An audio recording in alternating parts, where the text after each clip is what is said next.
یعنی کہ مؤنث نیک. تو صالح اور صالحہ مذکر اور مؤنث دونوں کے لیے آتا ہے نیک. نیک مرد نیک عورت. ٹھیک ہے. اچھا اب یہ سمجھ لیتے ہیں کہ اگر ہمیں ان سب کو واحد سے مثنیٰ بنانا ہے تو ہمیں کیا کرنا پڑے گا. بہت آسان طریقہ ہے. کوئی بھی اسم ہو, کسی بھی طرح کا اسم ہو, اس کو اچھی طریقے سے سمجھ لیجیے کہ وہ اسم عام اسم ہو یا ایڈجیکٹو ہو, مذکر ہو یا مؤنث ہو, کوئی بھی ہو, آسان فارمولا ہے. اور وہ فارمولا یہ ہے کہ کسی بھی لفظ کو ایک سے اگر آپ دو بنانا چاہتے ہیں, مثال کے طور پر کتاب کو آپ ایک سے دو بنانا چاہتے ہیں تو اصل لفظ کتاب اس کو پورا کا پورا کاپی کرنا ہے, اور کاپی کرنے کے بعد جو آخری لفظ ہے نا با, اس کے اوپر زبر لگانا ہے اور الف اور نون زیرنی کا اضافہ کر دینا ہے. کتاب سے بن گیا کتابانی. کتاب ایک کتاب, کتابانی دو کتابیں. ٹھیک ہے. اسی طریقے سے جنت ایک جنت, اس کو اگر ہم دو بنانا چاہتے ہیں تو وہی فارمولا ہے.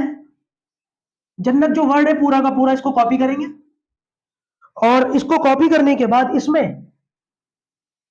الف اور نون زیرنی کا اضافہ کر دیں گے آخری لفظ پر زبر لگا کے. تو آخری لفظ پر زبر لگایا, الف اور نون زیرنی کا اضافہ کر دیا, جنت. جنت سے بن گیا جنت تانی. جنت ایک باغ, جنتانی دو باغ. اب ایک پوائنٹ اور سمجھ لیجئے, وہ یہ کہ عربی زبان کے اندر یہ جو گولتا ہے نا, میں آپ کو بتا چکا ہوں کہ گولتا آخر میں آتی ہے ہمیشہ.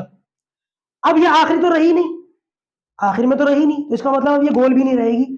اب کیا کریں گے, اس کا جو گولائی ہے نا, اس گولائی کو ختم کر دیں گے.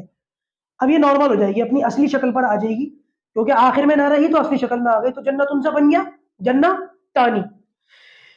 اللہ تبارک و تعالیٰ نے سورہ رحمان کے اندر فرمایا ہے وَلِمَنْ خَافَ مَقَامَ رَبِّهِ جَنَّتَانِ, کہ جو شخص اللہ تبارک و تعالیٰ کے سامنے کھڑے ہونے سے ڈر گیا اس کو دو جنتیں ملیں گی. جنتانی دو جنتیں. تو ہم لوگوں کو یہ چاہیے کہ جب زندگی گزار رہے ہیں تو ایسے گزاریں کہ ہمیں آخرت میں اللہ تبارک و تعالیٰ کے سامنے کھڑا ہونا ہے, یہ سوچ کر زندگی گزاریں. جب زندگی یہ سوچ کر گزاریں گے تو پھر وہ زندگی کیسی گزرے گی ہم سب جانتے ہیں. ٹھیک ہے نا. اچھا ایک بات اور سمجھ لیجئے گا, یہاں پر ایک نقطہ جو ہے, اس ورڈ کے اندر ایک نقطہ سمجھ لیجئے.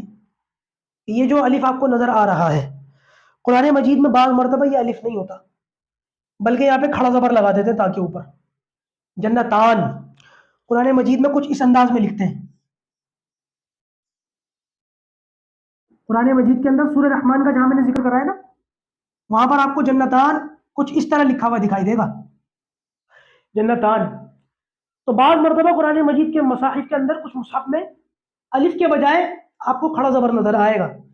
یہ فرق آپ اچھی طریقے سے سمجھ لیجئے گا, ذہن نشین کر لیجئے گا, آپ کو خوب واضح ہو جائے گا.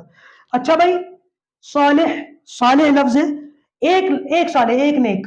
اب اگر ہم دو نیک بنانا چاہتے ہیں تو کیا کریں گے, وہی فارمولا, اس لفظ کو اصل لفظ کو کاپی کیا, یہاں پر کاپی کرنے کے بعد کیا کریں گے, آخری لفظ کیا ہے ہا, ہا کے اوپر زبر لگایا, الف اور نون زیرنی کا اضافہ کر دیا, صالح سے بن جائے گا صالحانی. صالحانی صالح ایک نیک, صالحانی دو نیک. اسی طریقے سے ہم مؤنث کو دیکھ لیتے ہیں. کیا کریں گے, بالکل ہو بہو وہی کاپی کریں گے, جو اصل لفظ ہے اس کو اتار لیا, صالحہ تن, تو تا جو ہے ہم نے اس کو کھول دیا, ظاہر سی بات ہے تا اس میں آخری تھا, گولتا تھا. اب یہاں پر آخری نہ رہا تو گول بھی نہ رہا, اس لیے ہم نے اس کو پہلے ہی کھول دیا. کھولنے کے بعد ہم کیا کریں گے, اس کے اوپر زبر لگائیں گے, الف اور نون زیرنی کا اضافہ کر دیں گے, یہ بن جائے گا صالحہ تانی. ٹھیک ہے, صالحۃن صالحہ ایک نیک, صالحتانی دو نیک, مؤنث کی بات ہو رہی ہے. اب میں نے آپ کو مثالیں دے کر اچھی طریقے سے سمجھا دیا, آپ ذہن نشین کر لیجئے گا.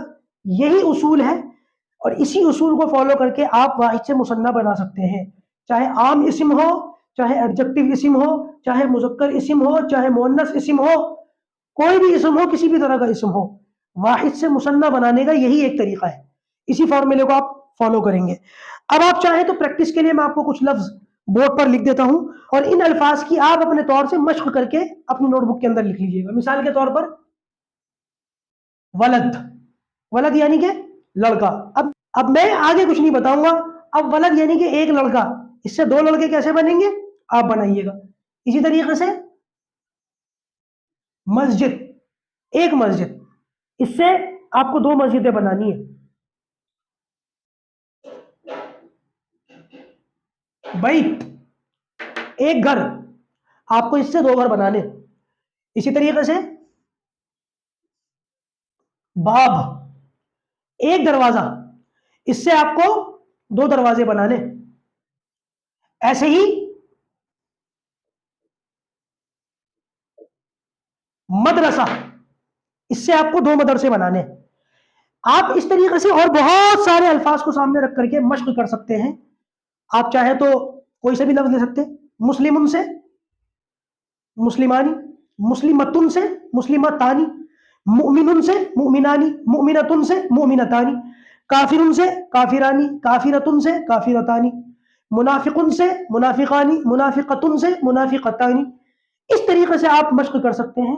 اور ساتھ ساتھ آپ کی جو جنس والی مشق ہے وہ بھی چلتی رہے گی، اس کو بھی آپ دیکھتے رہیے. اب یہ دیکھیے میرے ہاتھ میں یہ کیا ہے؟ قلم. قلم، اب اس قلم سے ہمیں 2 قلم بنانے ہیں. اس کی آپ مشق کریے اپنی نوٹ بک کے اندر، دیکھیے، سمجھیے اور بنانے کی کوشش کیجیے. کرسی، کرسی کو 2 بنا دیجیے. آسان ہے، پر میں الفاظ آپ کے سامنے زیادہ سے زیادہ لانے کی کوشش کر رہا ہوں تاکہ آپ کو سمجھ آ جائے. ان الفاظ کو آپ اپنی نوٹ بک کے اندر رکھ کے ان کی مشق کریں. اس قاعدے کو سمجھیں، اس چارٹ کو سمجھیں. لمبی چوڑی چیز نہیں ہے، صرف ایک چھوٹا سا فارمولا سمجھنا ہے کہ ہمیں واحد سے مثنیٰ کیسے بنانا ہے. سارے ہی طرح کے اسموں کے اندر، چاہے وہ اسم اصل ہو یا وہ ایڈجیکٹو ہو، مذکر ہو یا مؤنث ہو، آسان طریقہ ہے. ٹھیک ہے، قرآن مجید کے اندر دیکھیے، الفاظ ڈھونڈیے، اگر آپ کو مل جاتے ہیں تو بنانے کی کوشش کیجیے. ورنہ اگر قرآن میں جانے کی ضرورت بھی نہیں پڑے گی آپ کو. میں نے اتنے اسماء آپ کے سامنے لکھ دیے، بول دیے، انہیں کو دیکھ کر کے بنا لیجیے. اللہ تبارک و تعالیٰ آپ سب سے راضی ہو. پروردگار عربی زبان کا سیکھنا ہمارے لیے آسان فرمائے. اگلی کلاس کے اندر انشاءاللہ اسی اصول کے مطابق ہم وہ حدیث جو میں نے آج پڑھی ہے نا، اس حدیث کو انشاءاللہ عز و جل کل دیکھیں گے، پہچانیں گے. اس کے اندر مثنیٰ اسماء کو پہچانیں گے انشاءاللہ. اور اس کے بعد پھر واحد سے جمع بنانے کا جو قاعدہ ہے پھر اس کو دیکھیں گے. اللہ تعالیٰ ہمارے لیے آسان فرمائے. السلام علیکم ورحمۃ اللہ وبرکاتہ.